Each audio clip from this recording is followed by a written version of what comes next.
misalnya dia terpajan dia sakit atau enggak, kalau dia nggak terpajan dia sakit atau enggak. Karena nanti kita akhirnya akan tetap bikin tabel 2x2 tersebut.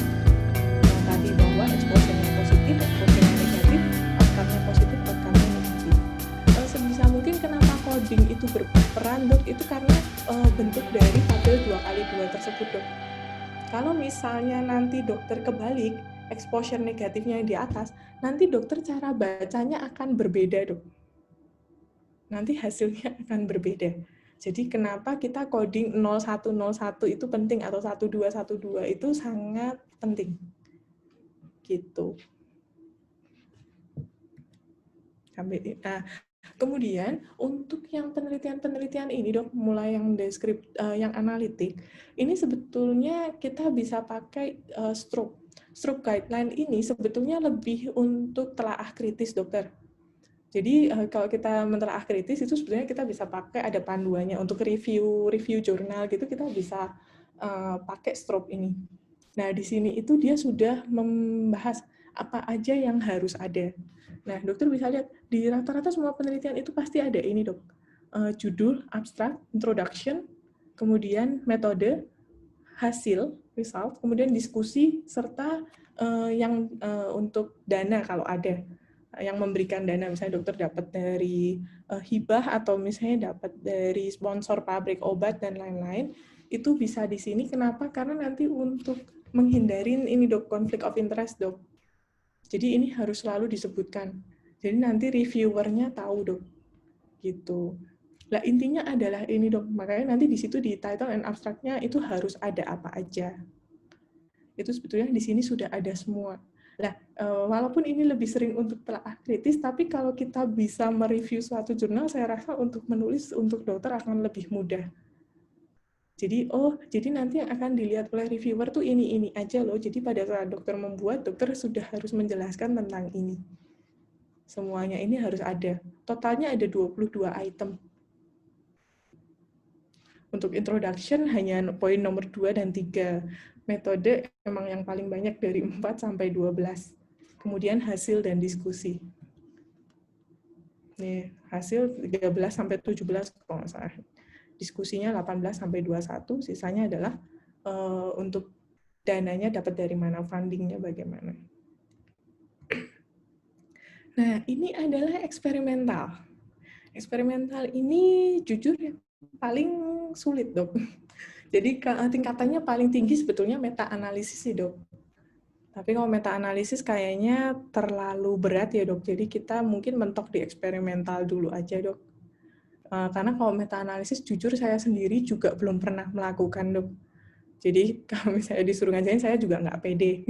Tapi kalau sampai eksperimental masih bisa, Dok. Kalau eksperimental yang tadi, Dok, ada 2 kan, Dok. Apakah sampel dokter itu di random atau tidak? Kalau tidak di random, maka kita sebutnya adalah quasi. Kalau misalnya di random, berarti bisa RCT. Nanti RCT sendiri ada 2, Dok. Paralel sama crossover. Nah, ini kita yang satu-satu dulu, Dok. Ini mulai dari random itu bisa banyak hal, Dok. Random itu dokter bisa pakai aplikasi random.org ya. Itu ada, jadi nanti dokter masukkan nomor dari 1 sampai 100 gitu. Nanti dia, dokter misalnya cuma mau ambil 5, nanti dia akan merandomkan, Dok. Nanti 5 nama yang muncul itu dia akan ada. Jadi random itu bisa dengan banyak hal. Atau dokter mau tulis di kertas kecil-kecil, nanti dokter sistemnya cabut undian gitu, itu juga bisa, Dok. Jadi intinya random. Nah, syarat dari random itu harus ada sample frame, Dok. Jadi dokter harus punya sampelnya itu yang mana aja yang mungkin diambil. Itu nanti mungkin disampel ya, Dok. Ini dulu deh, Dok.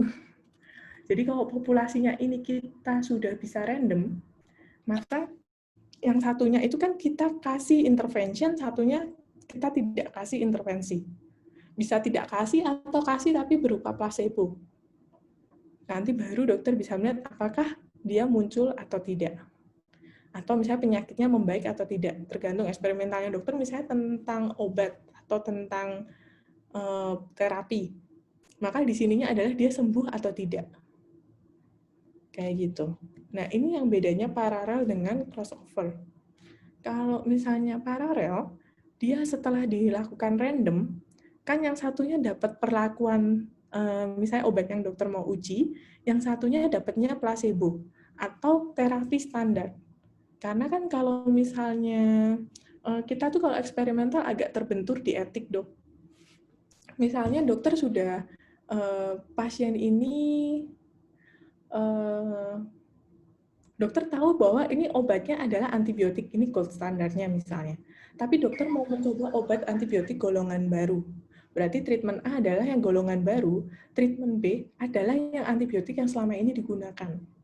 Kenapa kok kita nggak boleh hanya kasih placebo? Karena secara etik itu tidak akan disetujui. Karena dokter jadi membahayakan pasien di mana dokter tahu bahwa terapinya seharusnya itu ini. Jadi biasanya kalau kita membandingkan yang untuk obat, itu biasanya yang satunya adalah terapi standar, yang satunya adalah terapi standar plus obat yang akan kita uji. Biasanya sih seperti itu. Kecuali emang tidak ada terapi standarnya, Dok. Misalnya emang kasus baru yang kayak sekarang COVID kita coba-coba semua ya, Dok ya. Itu boleh satunya misalnya placebo, misalnya hanya placebo aja, yang satunya diberikan terapi apa. Itu boleh. Tapi kalau paralel tuh intinya paralel adalah dia itu sama terus tuh. Selama dokter melakukan intervensi ini, dokter melihat dalam kurun waktu 6 bulan, obat yang dokter berikan adalah misalnya untuk hipertensi, dokter misalnya satunya pakai amlodipin, satunya pakai captopril. Standarnya misalnya dulu captopril, berarti treatment B-nya ini adalah captopril, jadi selama 1 tahun penelitian atau 6 bulan penelitian, pasien-pasien yang di kelompok B itu harus dapatnya captopril aja. Kelompok A itu dapatnya hanya amlodipin aja. Nah, beda dengan crossover. Kalau crossover, ini semua pasiennya itu nanti treatmentnya ditukar. Jadi misalnya habis dialokasi, yang satunya dapat amlodipin, satunya dapat placebo. Habis itu kita nggak kasih obat dulu, Dok. Namanya wash out period. Itu berarti maksudnya untuk menyingkirkan bahwa ada efek dari obat ini, obat yang sebelumnya. Misalnya si kelompok ini dapat amlodipin, ya maksudnya terapinya sampai berapa lama sih bisa hilang efek dari si amlodipin ini. Yang satunya misalnya captopril, berarti berapa lama efek dari captopril ini akan menghilang. Kita ambil yang paling panjang. Gitu. Nah, terus kalau efeknya sudah hilang, ditukar. Jadi yang sebelumnya dia dapat kelompok amlodipin, sekarang dia jadi dapat kelompok placebo. Yang sebelumnya tadinya captopril jadi amlodipin, yang tadinya amlodipin jadi captopril. Baru kita nilai. Jadi kalau seperti ini kan sebenarnya fair ya, Dok ya. Bahwa ya dua-duanya ini pernah dapat treatment ini, sebenarnya kita bisa lihat pada saat wash out-nya di sini, kita bisa lihat, oh ternyata pada saat jadi treatment ini, di treatment amlodipin, emang tekanan darahnya turun. Waktu di placebo ternyata tetap turun, berarti kan sebetulnya nggak ada efek ya, Dok. Kayak gitu. Jadi kalau ini tuh lebih untuk melihat seperti itu, dokter. Nah, kalau untuk eksperimental kita beda, bukan stroke, tapi pakainya consort. Consort ini ada 17 item. Sama, yaitu judul dan abstrak, kemudian introduction, ada metode, kemudian result sama discussion. Gitu. Nah, ini yang kuasi. Kuasi artinya dia tidak ada randomisasi. Jadi kuasi itu kurang bagusnya karena responden itu dapat intervensinya tapi nggak di random, kan berarti kayak ada biasnya ya, Dok. Misalnya saya melakukan penelitian tapi sampel saya adalah perawat. Kemudian saya melihat nih, oh oke, berarti kalau misalnya seperti itu, saya perawat yang saya kenal, saya kasih perlakuan yang baik. Perawat yang saya tidak kenal, saya berikannya hanya placebo. Jadi maksudnya untuk biasnya akan sangat banyak. Nah, kalau kuasi itu seperti itu, berarti tidak ada random. Jadi ya dokter yang kira-kira tentukan aja, oh yang ini mau saya lakukan yang saya berikan treatment, yang satunya saya nggak mau kasih treatment. Lebih seperti itu. Nah, kuasi sendiri ada macam-macam sih, Dok. Cuma yang paling sering tuh 3 ini, Dok. Sebenarnya nggak hanya 3, ada lebih daripada 3. Tapi yang paling sering dipakai yang 3 ini, Dok. Pre dan post ini yang paling lebih sering lagi digunakan ya, Dok. Jadi kalau pre dan post itu kan kita sebelumnya kita ukur, kita kasih perlakuan, kemudian kita ukur lagi. Misalnya saya mau ukur efek dari sekarang yang lagi mungkin seperti ini dok, misalnya untuk kadar gula darah dengan ekstrak kayu manis. Jadi misalnya saya ukur dulu kadar gula darahnya, kemudian saya kasih ekstrak kayu manis, terus kita anggap karena itu kan 2 jam PP gitu ya dok, jadi mungkin 2 jam kita ukur lagi tekanan darahnya, gula darahnya bagaimana. Itu pre dan post test. Ini paling sering digunakan. Gitu. Terus kalau interrupted tuh berarti kita kayak suatu penelitian, terus kita tuh ukurnya ya suka-sukanya gitu. Misalnya kayak kita tiap mau ukur 1 bulan sekali lah saya coba lihat gitu ya. Jadi per period gitu dia tuh nggak selalu rata. Intinya dia time series tuh misalnya gini dok, saya mau meneliti obat glukosamin. Nah, saya ukurnya begini, karena ini saya orangnya kenal kan dia otomatis sudah pasti tidak di random. Nah, saya ukurnya begini, hari ke-0 saya ukur, ke-15 saya ukur, 30 saya ukur, habis itu saya bukan ke 75 tapi habis 30 saya ke 60.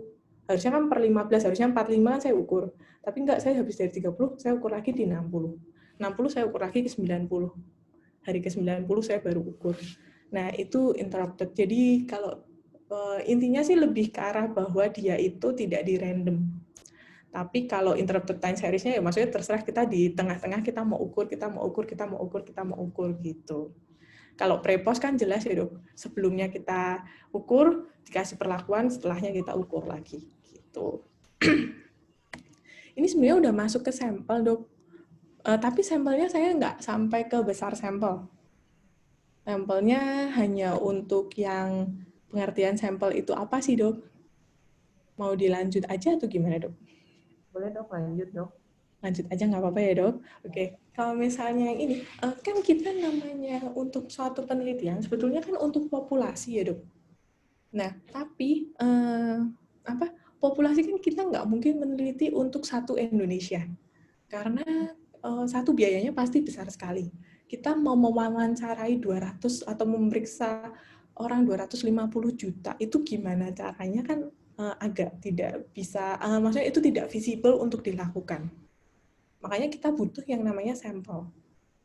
Jadi dari populasi nanti ada populasi target. Misalnya saya menelitinya tentang kanker prostat, maka otomatis yang populasi target saya adalah yang laki-laki, yang perempuan saya nggak akan ambil gitu kan. Nah terus nanti baru saya ambil yang lebih dekat lagi, yang terjangkau untuk saya. Misalnya saya ambilnya adalah di Jabodetabek. Jadi saya kumpulkan rumah sakit di Jabodetabek. Itu populasi terjangkau.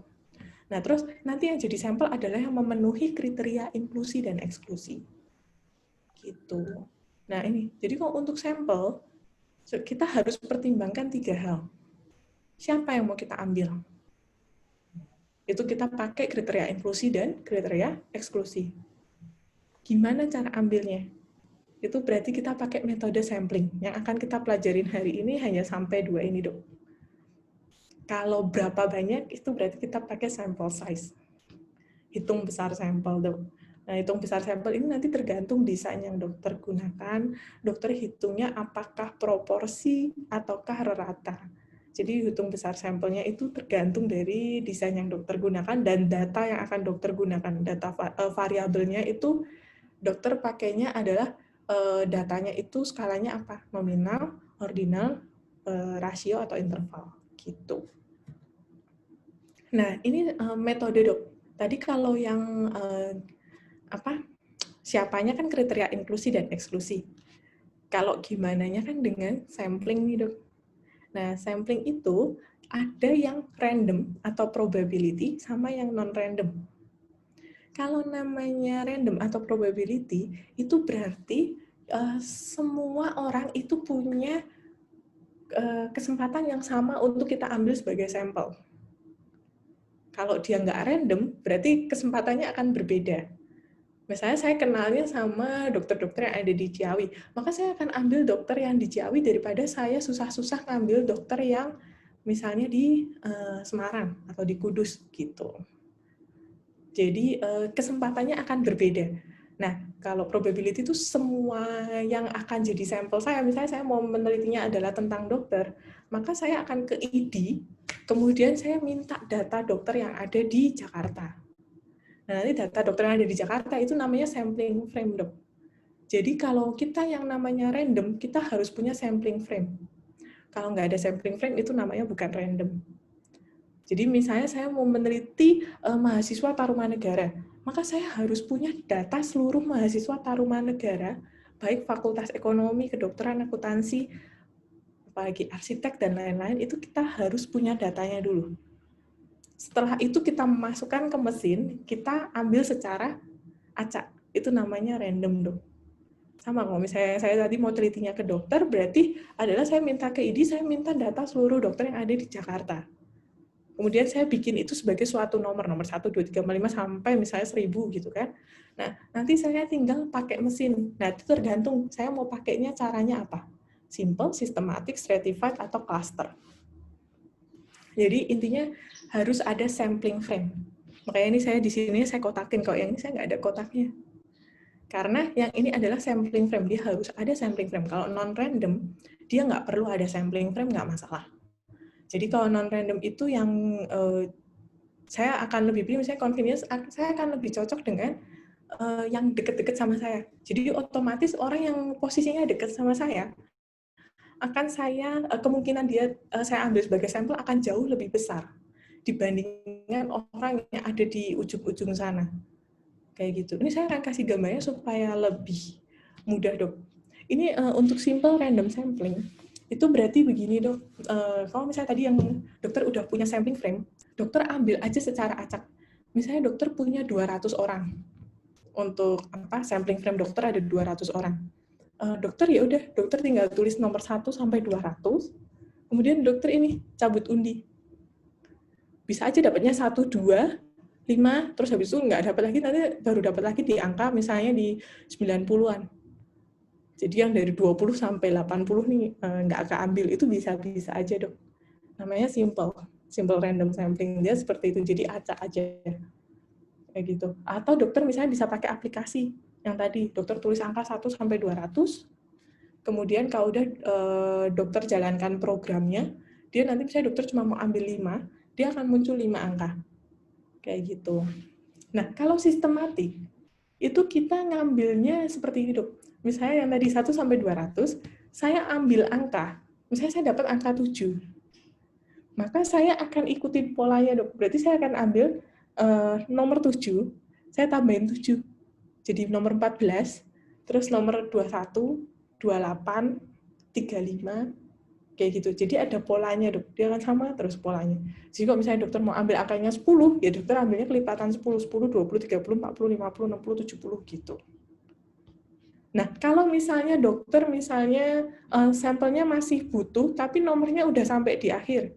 Misalnya dokter sudah dapat angka misalnya dapat dokter terakhirnya 199. Angkanya dokter misalnya 9 gitu ya. Di angka dokter di angka 199, maka dokter akan balik lagi ke angka yang paling kecil, Dok. Berarti kan harusnya 9. Berarti kan kalau 199 tambah 9 kan dia udah nggak ada, orang sampelnya cuma 200. Maka dokter akhirnya akan ngambilnya nomor 8, Dok. Karena kan 200, terus 1, 2, 3, 4, 5, 6, 7, 8. Kayak gitu. Itu sistematik. Kok sistematik berarti ada polanya. Nah, kalau yang stratified random sample, itu dokter bikin dalam bentuk subgroup. Nah, kalau dokter bikin dalam bentuk subgroup itu misalnya gini, Dok. Saya pisahkan antara yang laki-laki dengan yang wanita. Berarti di dalam grupnya ini sama kan, Dok, yang sini laki-laki semua, yang sini wanita semua. Jadi di dalam grupnya dia homogen. Antar grupnya heterogen, jadi beda kan, satunya wanita, satunya laki-laki. Kayak gitu. Nah, jadi nanti dokter akan ambil, oke, berarti yang dari stratified saya ambilnya yang di grup kelompok ini nomor ini sama nomor ini. Yang di kelompok satunya saya ambilnya nomor A 157 gitu. Yaitu ini kalau yang stratified. Jadi dokter cluster stratified stratakan dulu. Misalnya dokter ambil suatu desa, di desa itu ada anak-anak, dewasa, dan lansia. Nah, itu dokter bikin dalam bentuk stratified dulu. Kayak gitu. Kalau klaster, itu lebih enak. Kalau klaster itu dokter klasterkan kecil-kecil, dok. Jadi klasternya dokter akan ada banyak. Jadi misalnya saya punya 200, saya bagi per 5 orang. Berarti dapat 40 kan, dok? 200 bagi 5 ya, 40 kan, dok? Nah, dapat 40, nanti dokter tinggal ambil undiannya. Misalnya dokter butuh 20 sampel, berarti kan karena satu grup isinya 5, dokter cukup ambil 4 kan, dok? Kalau klaster.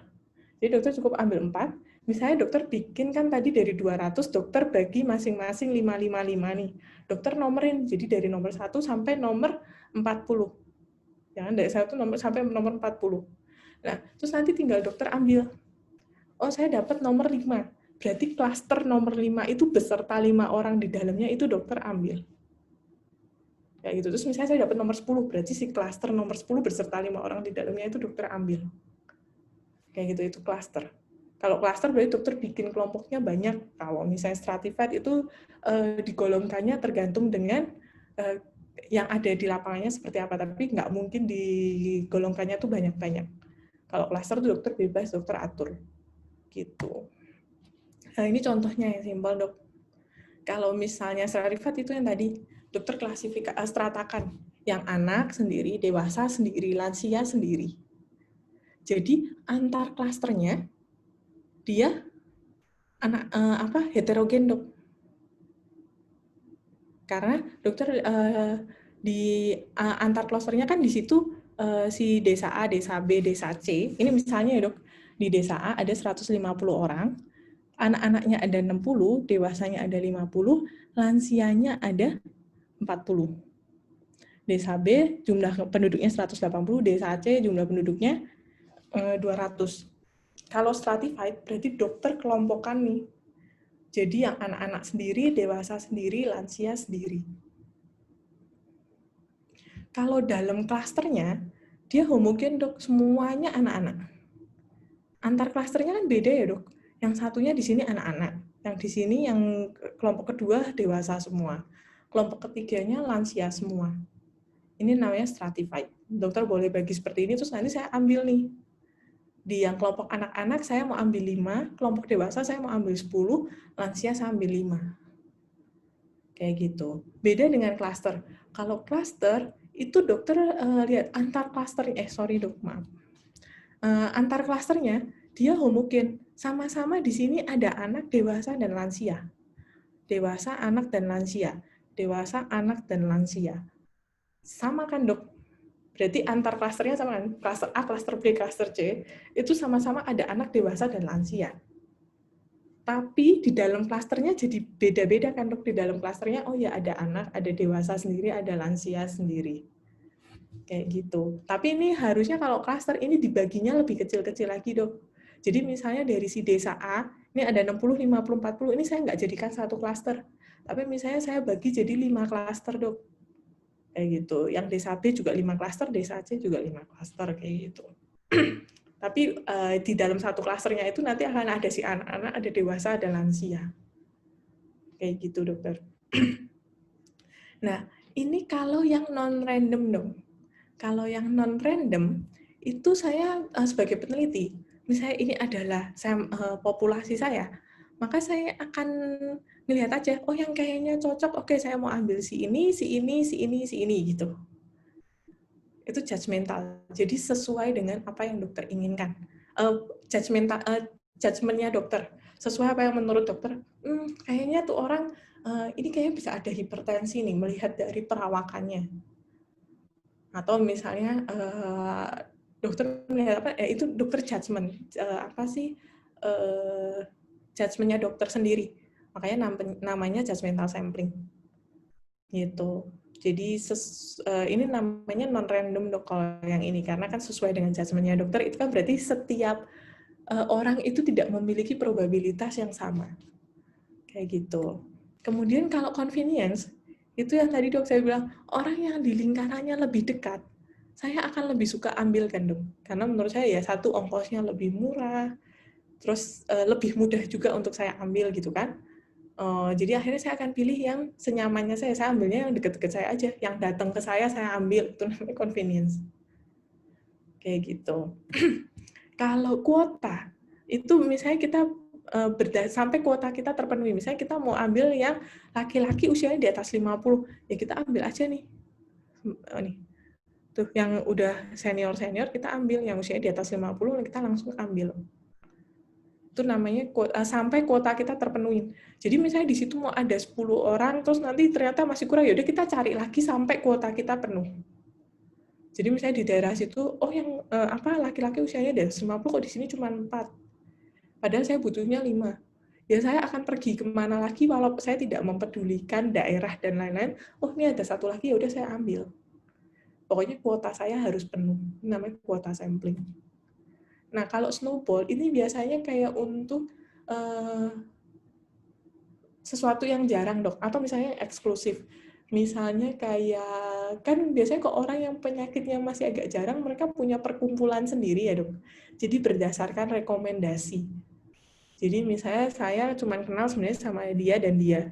Terus nanti kita tanya ke si pasien A dan si pasien B, ada nggak yang kira-kira mirip dengan kriteria si pasien A yang untuk kita mau jadikan penelitian. Dia bilang, ada dok, saya punya kumpulan. Oke, dia kenalkan ketiga orang ini. Jadi kan makin lama makin besar ya dok. Nanti dari 3 orang ini, si satu ini mengenalkan 5, ini mengenalkan 5 gitu kan. Jadinya kan lama-lama tambah besar. Makanya namanya snowball dok. Kalau dokter makin gulung, makin gede kan dia. Gitu. Nah, ini kalau yang tadi yang kriteria inklusi dan eksklusi. Yang tadi, siapa sih yang harus kita ambil gitu kan. Nah, kriteria inklusinya itu seperti ini, bahwa kalau kriteria inklusi itu kita harus tetapkan sebelum penelitian. Jadi subjek yang bisa kita ambil untuk penelitian itu siapa aja. Contohnya yang tadi dok saya bilang, kalau misalnya untuk dokter mau teliti kanker prostat, dokter tidak akan ambil yang wanita. Jadi secara jenis kelamin itu udah misalnya kita ambil, misalnya saya menelitinya adalah untuk laki-laki usia subur. Nah, terus jenis penyakitnya apa? Kalau eksklusi itu bukan hanya menambahkan kata tidak dari kriteria inklusi. Eksklusi itu misalnya gini dok, kalau misalnya dokter mau meneliti tentang misalnya tentang COVID, misalnya intinya kalau yang eksklusi itu, apakah ada kontraindikasi dari yang akan dokter lakukan? Misalnya kalau misalnya dokter mau meneliti tentang obesitas. Nah, kriteria eksklusinya, dokter bisa ambilnya misalnya ini dok, kriteria eksklusinya adalah orang yang UDEM. Karena kan dokter jadi nggak bisa ukur ya dok. Kalau dia UDEM kan kita nggak bisa langsung ukur IMT kan ya dok. Status gizinya kita nggak bisa langsung. Atau orang yang hamil. Nah itu kurang lebih eksklusi seperti itu. Bukan berarti kita hanya menambahkan orang yang tidak obesitas. Nggak seperti itu dok. Jadi kalau eksklusi itu kita harus lihat. Jadi dia selain memenuhi kriteria inklusi, dia bisa nggak dia tuh ada kemungkinan nggak dikeluarkan dari studi karena dia itu punya faktor-faktor lain, misalnya karena dia ada penyakit yang lain, atau dia ada kontraindikasi, atau dia menolak untuk berpartisipasi, itu bisa masuk ke kriteria eksklusi. Sampai sini sih dok. Ada yang mau ditanyakan nggak ya dok? Iya dok. Terima kasih untuk penyampaian materinya dok. Sama-sama dokter. Sangat jelas dan lengkap dok. Ya, mungkin selanjutnya kita tanya jawab diskusi saja dok ya. Santai aja ya dok. Dari teman-teman sejawat, dari sepanjang paparan tadi, ada yang ingin ditanyakan atau mungkin boleh konsultasi ya dok, mungkin punya penelitian atau case report, boleh. Boleh sih dok. Boleh dok. Ya. Sepertinya kalau dari chat saya lihat ya dok ya. Minta nomor telepon boleh dokter. Nomor telepon dokter Silviana. Boleh dok, silakan dok. Nanti sambil menunggu pertanyaan deh dok, saya bertanya dulu nih dok. Boleh dok. Tadi yang ingin saya tanyakan mengenai case series ya dok. Kalau case report kan memang kita satu aja ya dok, satu case aja ya. Iya, Kalau case seri itu sebaiknya misalnya ada batasan nggak sih dok? enggak. Misalnya harus berapa case gitu? Nggak Enggak boleh sih. terlalu banyak, nggak juga? Nggak. Kalau terlalu banyak, mending dokter bikinnya langsung cross-seksional. Kalau pasiennya banyak sekali. Tapi biasanya case series sih mau sampai 15-20 sih nggak apa-apa kok dok. Karena justru bisa lebih menggambarkan kondisi penyakitnya seperti apa dokter. Hmm. Tapi jangan case series itu hanya 2. Ya gitu. Itu nanti kita bisa masukin ke case report aja daripada ke Kalau dua case report aja ya dok ya. case report itu pun juga nggak harus betul-betul satu sih dok. Kadang Ya, kan kita ada bandingkan sedikit ya dok. ya dengan pasien kita mungkin ada yang agak sedikit berbeda gitu kita kan. kita bisa masukkan di diskusi juga gitu. Tapi kalau case report sih base-nya emang biasanya satu, tapi misalnya kayak 2 itu masih nggak apa-apa.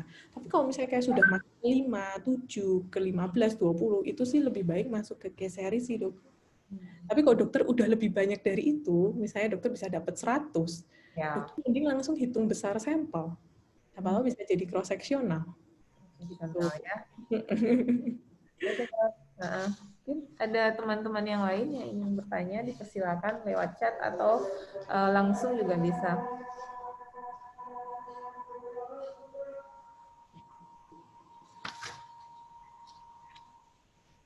Udah jelas tuh. Belum ada Kalau pertanyaan. mau telepon nanti boleh minta ke dokter Sony sih dok. Iya dok, ini kebetulan ada dokter Nanda yang ingin bertanya dok. Mungkin bisa Ya. di-unmute dokter Nanda, silakan. Iya, Iya dokter. iya. Terima kasih Dokter Silvi. Eh, sangat menarik ya. Eh, sebetulnya memang apa ya? Saya pribadi juga karena sudah lama ya melewati masa pendidikan, jadi penelitian-penelitian ini kayaknya udah apa ya? Sudah jauh dari kepala ya. Jadi alhamdulillah ini dapat pencerahan dari Dokter Silvi. Terima kasih banyak. Sama-sama dok. Eh, saya tuh pernah terpikir untuk melakukan sedikit penelitian kecil-kecilan gitu ya. Bukan penelitian sih sebenarnya, mungkin hanya sekedar deskriptif aja gitu ya. Saya dokter mata, kebetulan saya sudah mengurus lebih banyak spesifik ke pasien-pasien vitreoretina. Nah, saya pernah ingin membuat seperti penelitian deskriptif untuk melihat gambaran kondisi pasien-pasien yang terkena diabetes mellitus di Ciawi, kemudian dilihat apakah memang pada pasien-pasien tersebut sudah diketemukan diabetik retinopati atau tidak. Karena kami banyak menemukan pasien mata yang datang itu dengan keluhan penglihatan buram, tapi tidak mengetahui bahwa dia memiliki diabetes gitu. Jadi dulu saya pernah terpikir untuk mencari melihat pasien-pasien yang terkena diabetes di poli penyakit dalam, kemudian kita lakukan screening untuk retinanya. Nah itu untuk bisa mendapatkan gambaran apakah pada pasien DM yang datang ke poli penyakit dalam, mungkin kan dengan berbagai macam spesifik gambaran karakternya kan berbeda ya, mungkin yang diabetesnya baru ketahuan atau mungkin yang sudah pasien lama, misalnya udah 5 tahun mungkin atau 10 tahun. Nah, dengan kontrol diabetes yang seperti apa misalnya itu nanti akan saya berniat waktu itu punya ide untuk mencari gambaran matanya seperti apa dihubungkan dengan gambaran diabetesnya. Nah, ini kalau dari penjelasan saya seperti ini, kira-kira itu masuknya tipe penelitiannya seperti apa ya, Dok? Oh, oke dokter. Terima kasih atas pertanyaannya dokter Nanda. Begini dokter, kalau dokter mau deskriptif bahwa melihat tentang gambaran matanya pada pasien dengan diabetes, ini sebenarnya dokter bisa bikin jadi 2 penelitian dok. Satunya adalah gambaran retinopati diabetikum pada pasien diabetes yang datang ke RSUD Ciawi. Ini jatuhnya nanti yang cross-seksional yang deskriptif dokter. Karena kan di situ dokter akan mengukurnya satu waktu ya dok, bahwa dokter lihat dia ada retinopatinya atau tidak. gambaran retinopatinya seperti maksudnya terus nanti yang datang itu usianya berapa, jenis kelaminnya apa. Itu sebenarnya dokter bisa dapat semua itu, kita namanya karakteristik atau gambaran. Kemudian kan dokter juga ukur ya apakah dia ada diabetes atau tidak. Berarti kan sebetulnya dokter ukur variabel bebas dan tergantungnya ini dalam satu waktu. Nah, karena dokter cuma gambaran, dokter kan nggak perlu sampai analisis yang pakai p-value atau chi-square dan lain-lain, kan dokter nggak perlu. Jadi kalau misalnya ini dokter bisa pakai yang cross-sectional, dok. Cross-sectional yang deskriptif. Bisa kok, dok. Yang satu lagi kan tadi dokter gambaran mata pada pasien diabetes, yang satu lagi dari dokter internanya bisa, dok. Gambaran diabetes pada pasien yang datang di RSUD Ciawi. Jadi sebetulnya di sini sudah ada 2 ide. Dokter menjabarkan ini udah ada 2 ide penelitian untuk dokter-dokter sekalian. Nah, nanti dari situ dokter bisa perdalam. Misalnya tadi yang habis dari gambaran retinopatinya, dokter kan gambarnya seperti apa? Banyakan usianya berapa? Kemudian jenis kelaminnya banyakan yang seperti apa? Terus misalnya ada faktor lain lagi, gula darahnya berapa? Seperti itu. Itu kan habis dokter dapat gambarannya. Dokter bisa teliti lebih lanjut. Misalnya dokter mau bikin suatu regresi linear. Dokter bisa memikirkan apakah ada efeknya antara gula darah tinggi dengan gambaran retinopati diabetikumnya makin jelek. Itu kan jadi regresi. Gula darahnya makin tinggi, gambarannya makin jelek. Regresi ya? Iya. Iya. Itu di pembahasan si cross sectionalnya atau bagaimana, dok? Itu enggak, dok. Itu si regresi linear maksudnya gimana? Itu untuk penelitian selanjutnya. Oh, penelitian lain lagi ya? Jadi dokter bisa bikin banyak. Oh, iya. Lanjutan penelitiannya ya, dok. Lanjutan penelitiannya, dok. Bisa lanjutan penelitian ya? Jadi dokter bikin satu tentang cross sectional deskriptifnya aja itu udah bagus kok, dok. Idenya udah sangat bagus. Iya. Nah, iya, untuk pengambilan ininya sendiri, dok, apakah dibikin, karena kan kalau apakah ditentukan waktu, misalnya saya mau ngambil sampel selama 1 bulan misalnya, atau 1 minggu, nah itu gimana, dok? Apa suka-suka aja misalnya, atau ada batasan misalnya pasien DIM itu rata-rata di polipenyakit dalam sekian per bulan, saya ambil sekian persen, begitu. Gimana, dok? Kalau itu dokter harus hitung besar sampel, dok. Tetap harus ada perhitungan. Iya. Nanti tetap ada ya? Ada. Tapi nanti perhitungan besar sampelnya pakainya yang deskriptif. Itu ada juga. Mau saya tunjukkan sekarang, dok? Sebetulnya saya udah bikin, dok. Sampel, cuman kemarin pada nggak mau. Jadi bolehlah sedikit ngintip. Boleh, dok. Kalau misalnya tip aja, dok, sedikit nggak apa-apa. Tapi nggak usah terlalu jelimet, dok. Bentar ya, dok. Saya nanti tambah pusing. Izin share screen lagi ya, dok. Kalau untuk besar sampel, dok, sebetulnya dokter nggak perlu ngapalkan rumus, dok. Karena jujur, saya pun nggak hafal. Saya tiap kali untuk besar sampel, saya harus buka. Rumusnya panjang-panjang gitu, ngapain kita hafalkan? Itu yang orang statistik juga nggak pernah hafal kok, dok. Jadi emang ini hanya untuk kita hanya perlu tahu kita pakainya yang mana sih, gitu. Bentar ya, dok. Ini saya udah bikin sih, dok. Jadi dokter akan pakainya rumusnya yang ini, dok. Sampel tunggal, karena dokter hanya deskriptif. Jadi hanya untuk mengestimasi proporsinya di populasi kira-kira seperti apa. Nah, Z alpha itu, nanti dokter itu harus lihat, dok, Z alpha ini yang dokter pernah lihat tabel Z-score nggak, dok? Ya. Jawa dulu kan kita ada ya, dok, tabel Z-score. Mungkin, udah lupa, dok. Jadi nggak kasih tabel Z-score-nya sih, dok. Tapi kalau di tabel Z-score, kalau Z alpha itu kan sebenarnya untuk mempengaruhi dokter pernah dengar CI lah ya, dok, confidence interval. Iya. Nah, ini kita tergantung CI-nya kita mau pakai berapa persen. 80%, 90%, 95%, atau 99%. Yang pasti sih tidak ada 100%, dok. Karena namanya penelitian pasti ada melesetnya.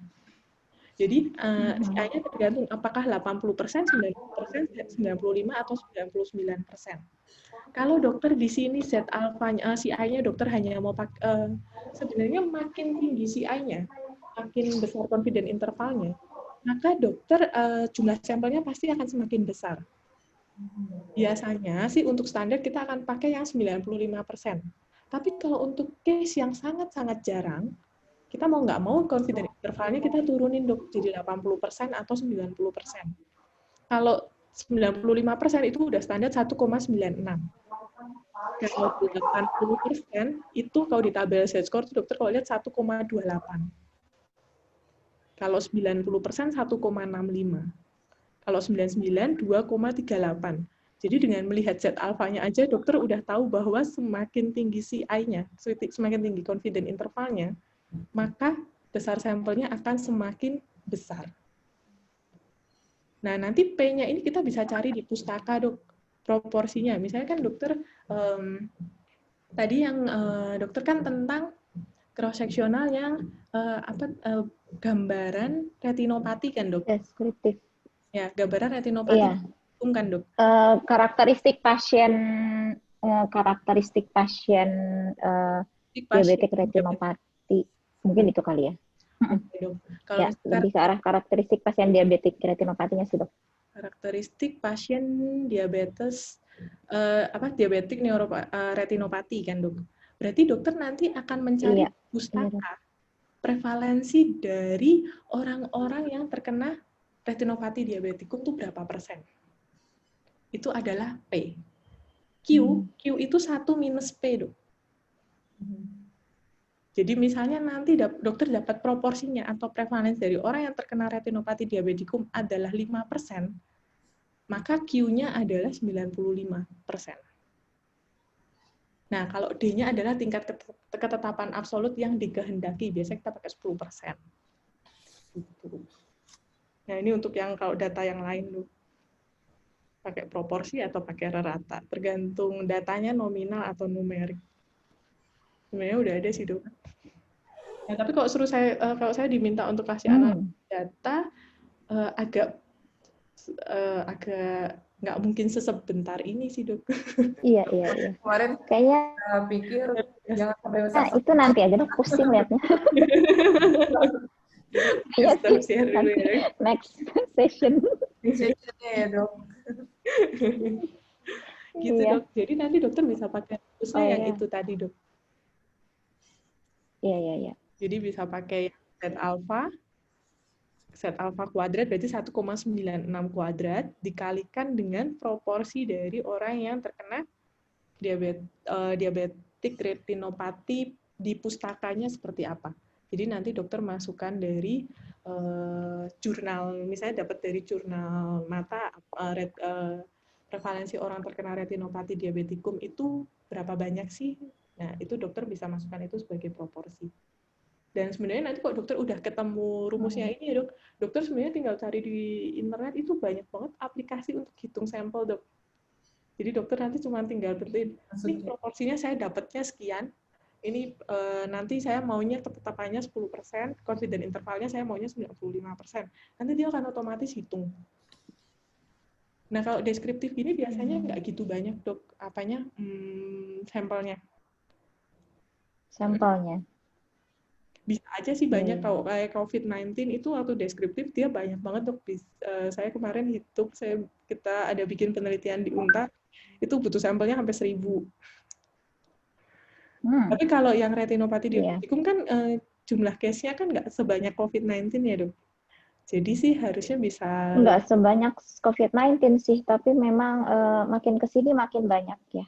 Makin banyak ya, yang dok? Diabetik retinopati, iya. Usianya juga geser makin muda kan ya, dok? Usianya geser makin muda, betul, dok.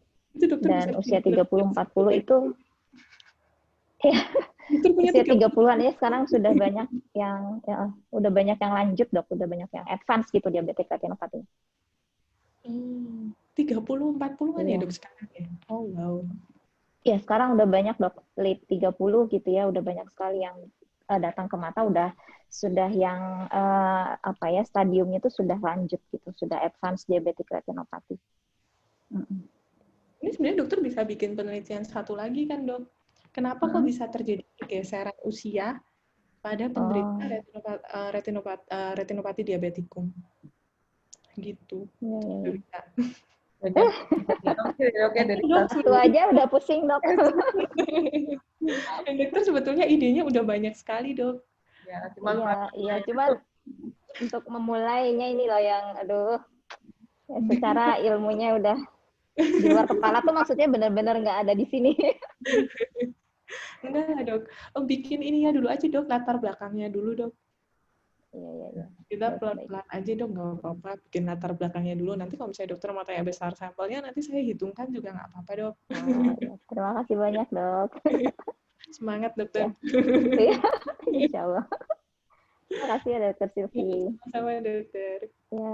Oke, Dok. Terima kasih, Dok. Mungkin Dr. Silvi nanti bisa ngebantu ya, Dr. Nanda ya. Nanti saya Boleh. bantu, boleh, Dok. Kawan ya.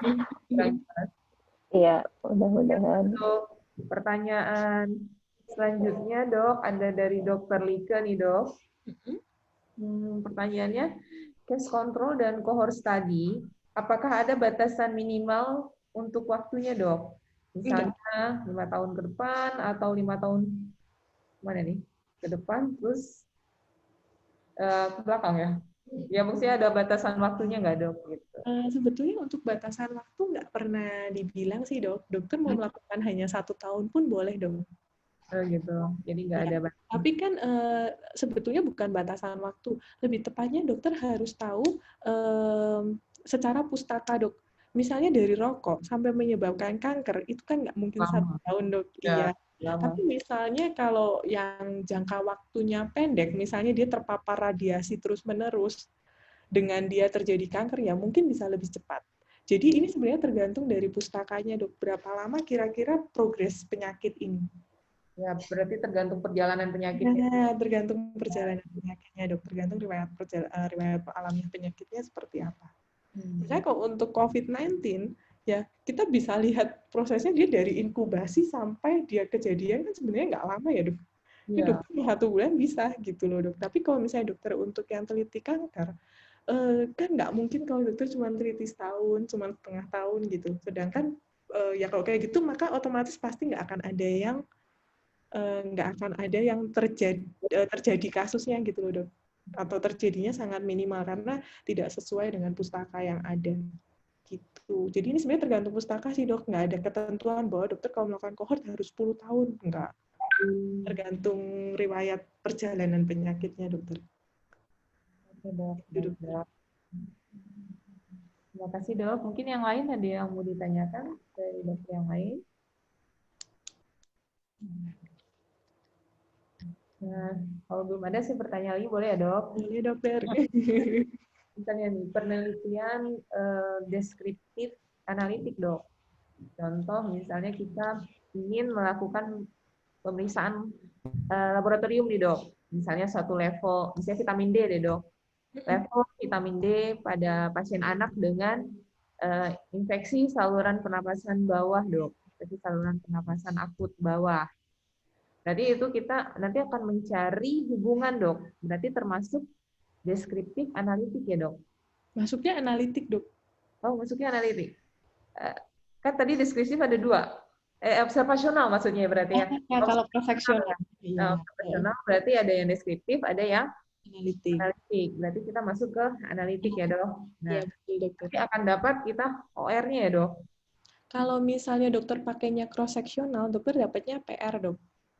Ya, PR ya. Prevalence ratio. Kalau dokter kecuali pakainya case control, dokter akan dapatnya odds ratio. Kalau yang paling bagus sebetulnya adalah cohort karena dapatnya relative risk. Relative risk ya. Ya, karena itu berarti berarti bahwa orang yang misalnya dapat RR-nya 2. Berarti betul bahwa orang yang merokok itu risiko terkenanya itu 2 kali daripada orang yang tidak merokok. Tapi kalau OR atau odds ratio itu bacanya beda lagi, Dok. Nggak kita serta-merta langsung menjadikan itu sebagai risk. Karena odds ratio dengan risk itu berbeda. Itu nanti ada sih, Dok, di asosiasi EPID. Kemarin saya udah mau bikin, tapi karena ini jadi saya itu. Takutnya terlalu aja. Nah, gini, Dok, pengambilan sampelnya nih, Dok. Kita mengambil kan tadi pasien anak yang infeksi saluran pernapasan bagian bawah ya, Dok ya. Terus kita ukur nih level vitamin D-nya gitu.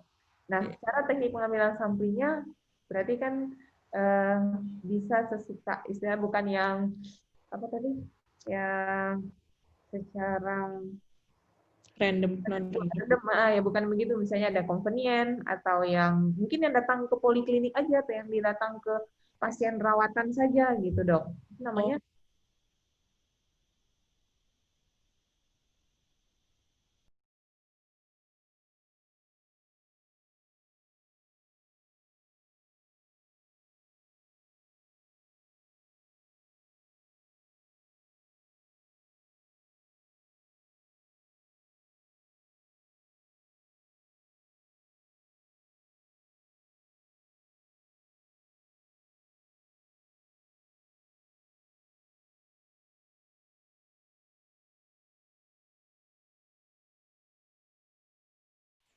Kalau misalnya kuota, itu kita yang cari, dok.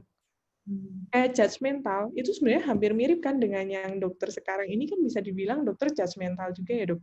ya. Tapi kan bedanya adalah nih pasiennya datang. Kalau judgmental itu saya yang pergi, kemudian saya ngelihat, saya ngelihat nih orang ini, ini kayaknya cocok nih buat masuk penelitian saya. Saya datengin, saya tawarin, mau nggak join di penelitian saya? Kemudian nanti misalnya saya lihat lagi, ini kriterianya kayaknya pas nih, melihat proporsi badannya. Oke, saya mau ambil dia deh. Itu namanya judgmental. Itu kalau yang konsekutif itu lebih ke arah dia datang, terus aja, ya, kita ambil atau tidak gitu. Karena kan misalnya dokter nanti apakah semua yang infeksi saluran pernafasan bawah akan dokter ambil? Karena kan mungkin ada kriteria dari usia. Nah, misalnya dokter yang usia ini dokter nggak ambil, makanya kan bisa diambil, bisa nggak, makanya kita sebutnya yang sering digunakan di rumah sakit suka bilangnya gitu ya, konsekutif not random sampling. Gitu dokter. Mungkin dari teman sejawat yang lainnya, dari dokter yang lain, mungkin ada yang masih mau ditanyakan, silakan boleh langsung atau lewat chat.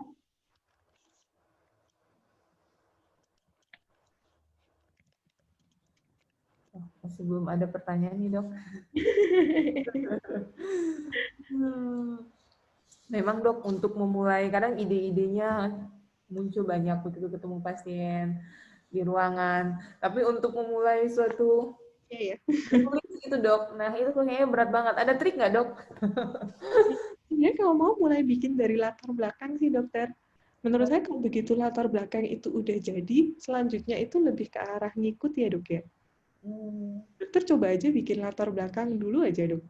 Saya juga pertama kali nulis susah banget kok dok. Ya benar dok, apalagi sudah lama tinggal.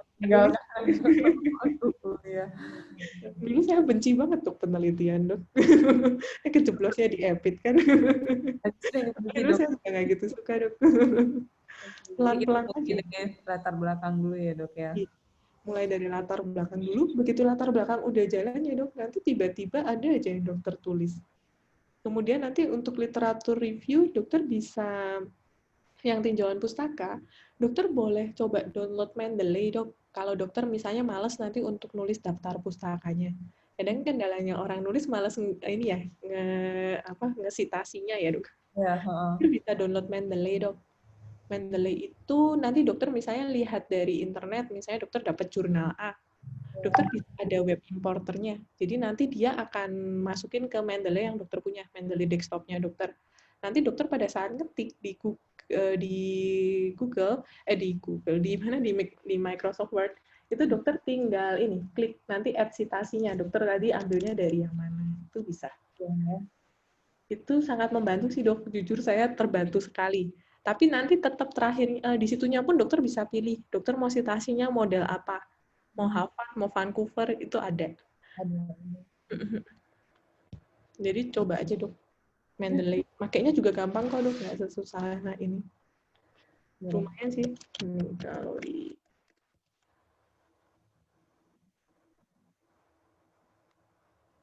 Ada lagi nggak dokter? Nah, sampai saat ini belum ada lagi dok.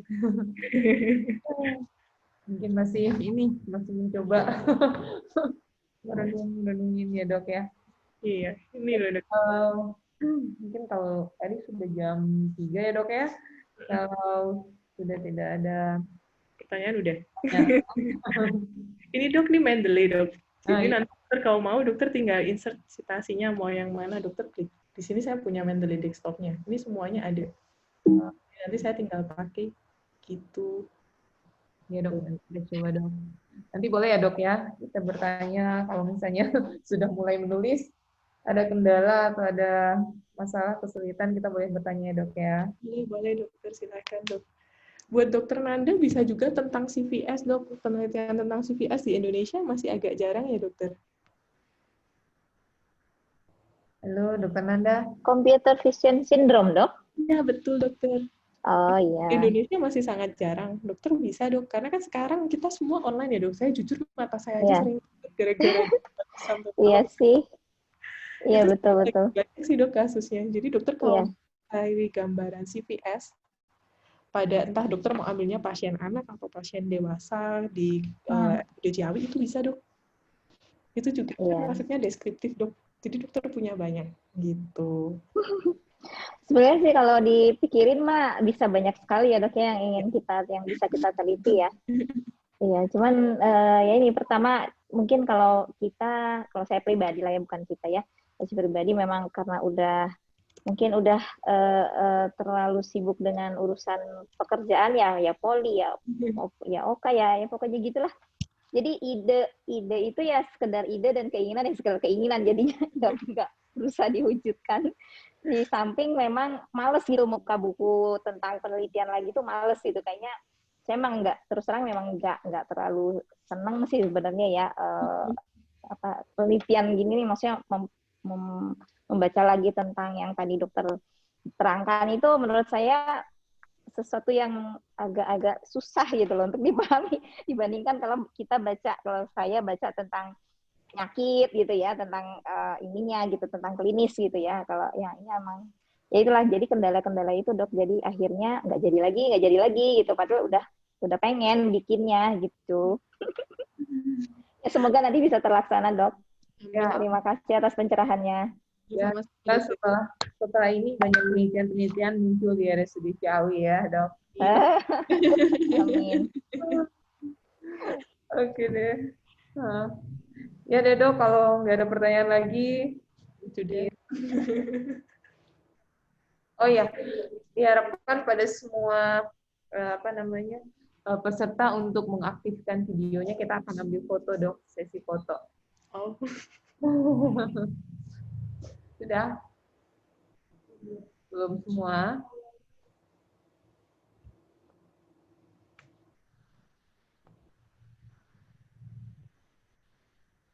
Sudah? Dr. Ode? Belum? Masih belum banyak yang membuka menyerap videonya.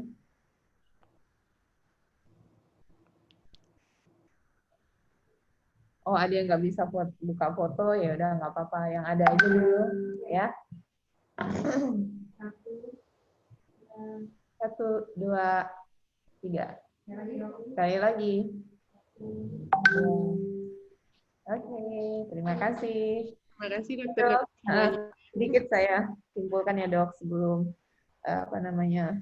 kita tutup acara ini, bahwa untuk memulai satu penelitian kita mulai dari latar belakangnya dulu ya dok ya. Kemudian ada tahap-tahapan kalau kita membuat proposal, mulai dari introduksi, kemudian literatur review, dan metodologi. Dan metodologi inilah hal yang sangat penting dan yang paling susah selama ini ya dok. Dan kemudian pengambilan dan analisis data, diskusi dan kesimpulan ya dok. Jadi mungkin untuk sesi hari ini kita membahas tentang metodologi sampai cara pengambilan sampel. Mungkin untuk selanjutnya kita lanjut dengan materi besar sampel dan kemungkinan analisisnya ya dok ya. Dok, tapi yang ini nanti dikembalikan ke UPPM lagi ya dok? Saya nggak enak juga nanti. Kenapa dok? Harus dikembalikan iya. UPPM lagi dok. Jadi nanti tergantung dari dokter Melanie-nya dok. Jadi belum tentu saya dok nanti ini. Oke. Terima kasih ya dok ya atas sharing ilmunya, sangat bermanfaat. Semoga kita semua bisa nih mempraktekkan dan memulai penelitian di RSUD Ciawi ini ya dok. Dan juga kepada teman-teman semuanya, terima kasih sudah bergabung. Terima kasih atas partisipasinya pada siang hari ini. Sampai ketemu di sesi selanjutnya dengan topik yang berbeda lagi. Oke, saya tutup acara pada hari ini. Alhamdulillah. Mohon maaf kalau tadi pada saat awal ada keterlambatan dan mungkin ada hambatan teknis selama pelaksanaan acara ini, mungkin suaranya kurang jelas ya.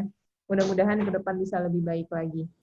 Demikianlah, alhamdulillah. Assalamualaikum warahmatullahi wabarakatuh. Selamat siang. Selamat siang, dokter. Terima Ya, kasih. terima kasih, Dok. Mari, dok. Ya. Saya boleh, dok? Ya. Izin, boleh?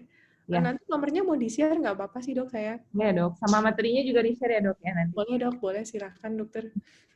Kemarin materinya yang di-share, besar sampelnya nggak masuk ya, dok, ya? Enggak, karena kan kemarin saya nggak mau, jadi akhirnya saya potong. Mau dikasih besar sampelnya juga, nanti saya kirim ulang, nggak apa-apa, dokter? Ya, boleh deh, dok. Boleh, baik, dokter. Tapi kalau besar, ya, lebih enak ambil dari buku ini, dok, Prof. Sudikdo, dok. Oh, ada ya, ya buku untuk penelitian ya, Prof. Sudikdo ada. Nah. Jadi cari dulu, dok. Ya, izin live ya, dok. Ya, Makasih, dokter. dok. Terima kasih. Ya.